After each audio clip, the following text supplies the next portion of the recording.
This is all a scam. I mean, we got people that's getting ready to retire that's going to try to live off $2,000 to $3,000. Impossible. It's impossible. Because what happens, it comes up here, we spend it. We're $35 trillion in debt. We don't have union money. We're dead broke. And then taxpayers have $2 trillion in credit card debt. We are in huge trouble. In this body, we had better start figuring that out, because we're going to have a run on this city here soon, and there's going to be about 150 million people coming up here saying, where's our damn money that we paid in?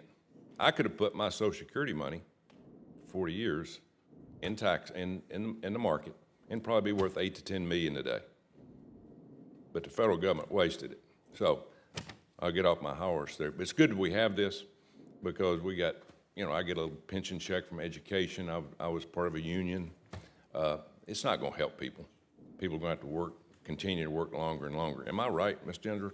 Can you say something about Social Security and it being taxed for some reason? We're taxing people for the second time on Social Security that they put into an account. Yeah, and I'd like to point out when Social Security was first founded, those who established it, it was started out as a 2% tax, and they said this will never take more than 6% of your income. Today it takes 12.4%, and depending on whether you go with CBO or Social Security trustees, it needs to take between 15.8 and 17.5%. So we're talking about thousands of dollars more per year. It also was actually only originally recommended that the tax be up to $66,000, equivalent in today's dollars of earnings. But over time, it has expanded massively, and the money has been spent every year. So whereas everybody thinks this money's been set aside for me, no, for the past 13 years, every dollar that has gone out of workers' paychecks has gone immediately to pay promised benefits. And that's what happens when you have a system that enables those in charge of it to spend the money in the immediate term and leave the buck to the next generation that's coming along. And because Social Security has grown so much, it's actually to the detriment of lower income workers in particular, who have to pay such a large share of their paycheck to Social Security. They have little left to save for retirement.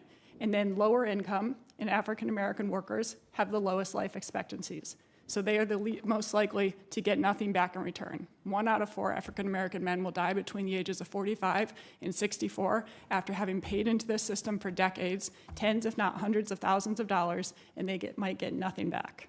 What's the solution? I think we ultimately have to shift towards a universal benefit system. That's what true social insurance is. It does not make sense that we are paying the biggest benefits to the highest income earners. So gradually over time, I think we need to bend down the benefits for the middle and upper income earners, actually increase them for the lower income earners. Look at things like indexing retirement age to life expectancy, more accurate inflation index. And I think that workers need an option to have their money in something that actually earns a positive rate of return and that can't just immediately be spent by Congress. I have a 28 and 29-year-old, 2 boys, got a job, working hard, paying Social Security. They ask me all the time, Dad, will I ever see any of that money? Will they see it? I think they will see some of it. That's the exact same thing I hear whenever I ask a group of younger workers, and none of them raises their hand. So I think that there will be something there, but it's not going to be what has been promised.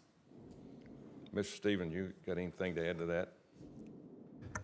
Thank you, Senator. What I would add is when we talk about Social Security or we talk about pensions, the two things that they both have in common is that guaranteed income. You know what you're going to get, generally speaking, at the end of it.